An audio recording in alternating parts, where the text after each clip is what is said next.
खाओ डिजिटल, गाओ डिजिटल, देश का बैंड बजाओ डिजिटल।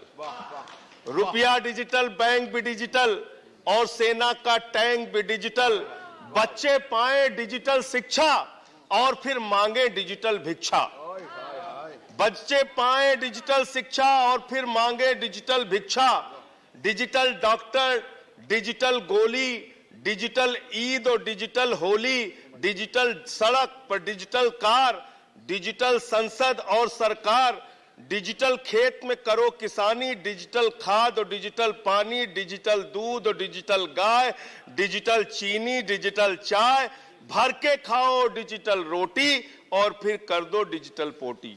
ये इस बजट के बारे में एक कवि की प्रतिक्रिया है मान्यवर। और जो इस सरकार के दावे हैं अब उस पर थोड़ी बात कर लेते हैं मान्यवर। इन्होंने कहा है कि 60 लाख नौकरियां देंगे। मैं पूछना चाहता हूं, आपने तो स्वयं स्वीकार कर लिया, पहले तो आप 2-2 करोड़ करके लोगों को मूर्ख बनाते रहे और अब आप खुद स्वीकार कर रहे हैं कि 2 करोड़ आपके बस की नहीं है। अब आप 60 लाख नौकरियां देने की बात कह रहे हैं। और आप नौकरियां कैसे दे रहे हैं नौजवानों को मान्यवर?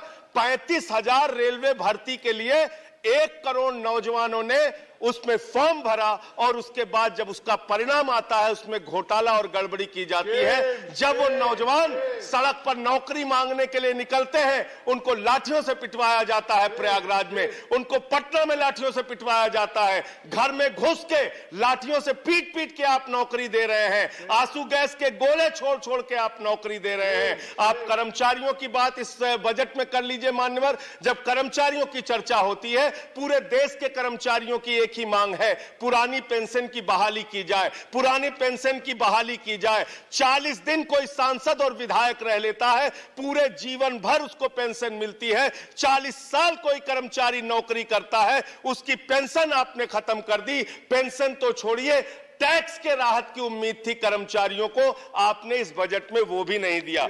इसके साथ साथ मान्यवर आपने इस बजट में किया क्या है?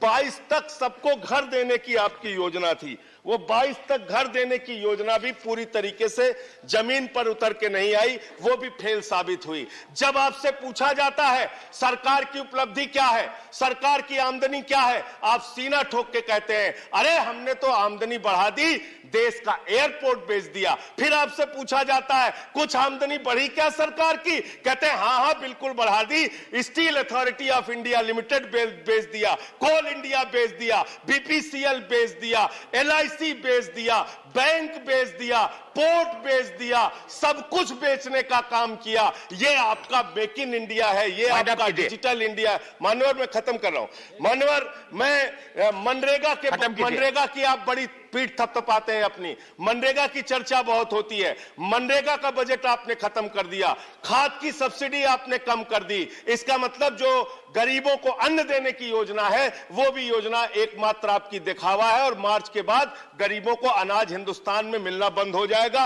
अंत में आपके माध्यम से एक ही इस सरकार से अनुरोध करना चाहूंगा कि अपना ध्यान देश की तरक्की पर लगाइए, देश को आगे बढ़ाने पर लगाइए। बेटी बेटी होती है, हिंदू की हो, मुसलमान की हो, सिख की हो, ईसाई की हो, उसकी इज्जत के साथ खिलवाड़ मत कीजिए, गुंडागर्दी मत कीजिए। आप तय करने वाले कोई नहीं होते कौन क्या पहनेगा, कौन क्या खाएगा, कौन क्या कैसे रहेगा, कौन। Zafar Islam, I'm sorry, please.